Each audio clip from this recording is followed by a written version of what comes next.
Alors ce matin, dans notre tradition, depuis quelques temps maintenant, pour notre rendez-vous Cégep de Matane, Attraction Radio, j'ai le plaisir de recevoir Madame Brigitte Lavoie, qui est responsable des communications au Cégep de Matane. Bon matin! Bonjour!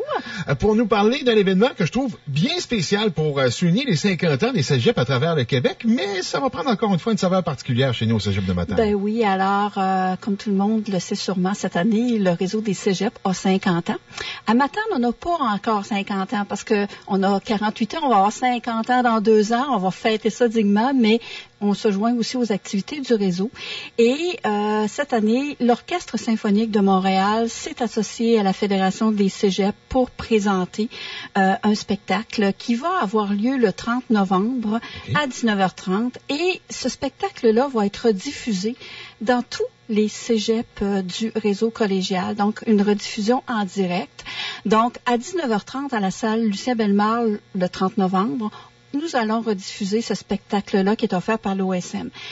Évidemment, c'est un spectacle un peu spécial parce que à ce moment-là, c'est un spectacle en fait qui va être offert avec des gens qui ont marqué Cégep en spectacle depuis sa création. Ah, donc, c'est un spectacle qui va être animé par Monique Giroux, mais plusieurs artistes québécois donc qui ont été connus grâce à Cégep en spectacle, ou du moins qui ont démarré leur carrière avec Cégep en spectacle, vont en faire partie. Alors, sur la même scène, on va avoir Corias, Vincent Vallière, Yann Perrault, Philippe Braque, Charles-Richard Hamelin, Claudine Mercier, Catherine Major, Jessica Viau.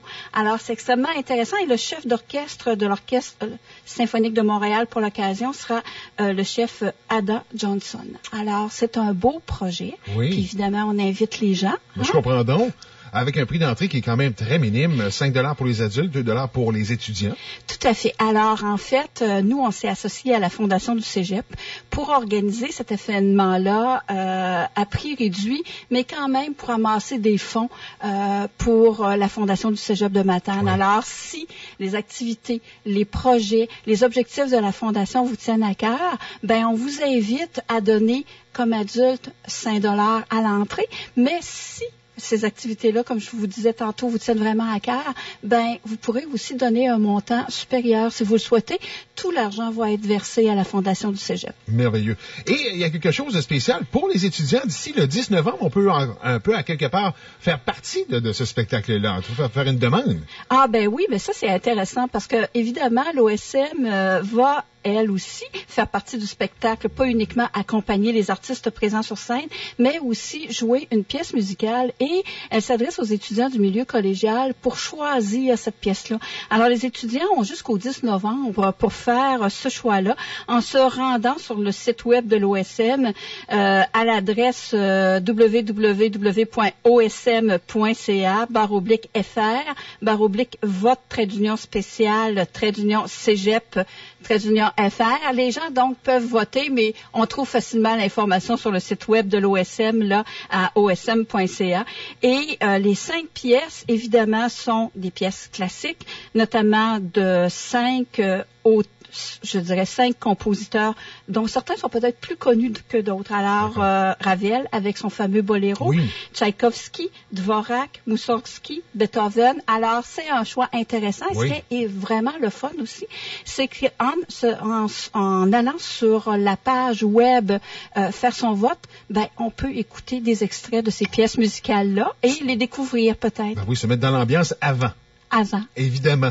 Et parmi les activités qui sont à suivre, parce que ça bouge tellement au Cégep de Matane, il y a un vernissage, là, si je ne m'abuse. Alors, effectivement, vendredi soir, à la salle Isabelle Boulay du complexe culturel de Matane, les étudiantes diplômées en photographie, parce qu'elles ont terminé leurs études le printemps dernier, alors Clara Bouliane et Lauriane Gervais-Courchaine, qui présentent une exposition, dans le fond, suite à un travail photographique qu'ils ont réalisé dans le cadre de leur épreuve synthèse de programme, elles se sont rendues en France, dans la région de Toulouse, et ont préparé du travail photographique là-bas qu'elles ont présenté dans le cadre de leur épreuve synthèse de programme en mai dernier, mais là, elles l'offrent aussi à la population. Donc, tous les intéressés sont invités. Dans le cadre d'un 5 à 7, il y aura vernissage vendredi soir. L'exposition sera présentée au complexe culturel jusqu'au 1er décembre. Alors, c'est une invitation à tous. À ne pas manquer, bien sûr. Et merci beaucoup de votre collaboration encore une fois ce matin.